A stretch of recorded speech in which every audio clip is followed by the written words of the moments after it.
एक गांव में दो मित्र नकुल और सोहन रहते थे। नकुल बहुत धार्मिक था और भगवान को बहुत मानता था, जबकि सोहन बहुत मेहनती थी। एक बार दोनों ने मिलकर 1 बीघा जमीन खरीदी, जिससे वह बहुत फसल उगाकर अपना घर बनाना चाहते थे।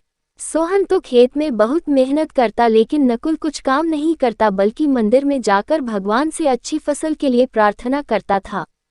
इसी तरह समय बीतता गया। कुछ समय बाद खेत की फसल पककर तैयार हो गई, जिसको दोनों ने बाजार ले जाकर बेच दिया और उनको अच्छा पैसा मिला। घर आकर सोहन ने नकुल को कहा कि इस धन का ज्यादा हिस्सा मुझे मिलेगा, क्योंकि मैंने खेत में ज्यादा मेहनत की है।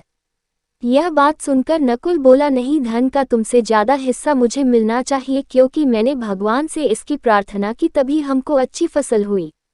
भगवान के बिना कुछ संभव नहीं है। जब वह दोनों इस बात को आपस में नहीं सुलझा सके तो धन के बंटवारे के लिए दोनों गांव के मुखिया के पास पहुंचे।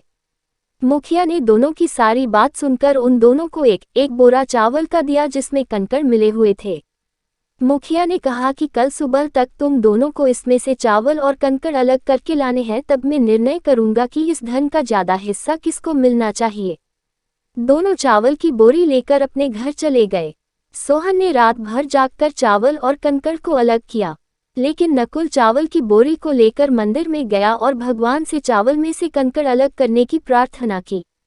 अगले दिन सुबह सोहन जितने चावल और कंकड़ अलग कर सका उसको ले जाकर मुखिया के पास गया, जिसे देखकर मुखिया खुश हुआ।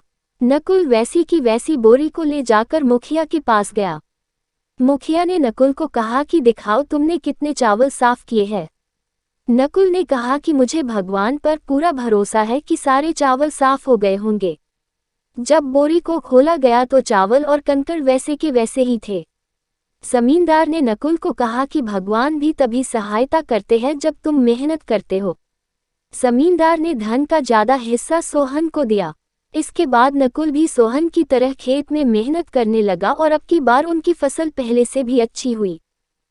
इस कहानी से हमें यह सीख मिलती है कि हमें कभी भी भगवान के भरोसे नहीं बैठना चाहिए। हमें सफलता प्राप्त करने के लिए मेहनत करनी चाहिए।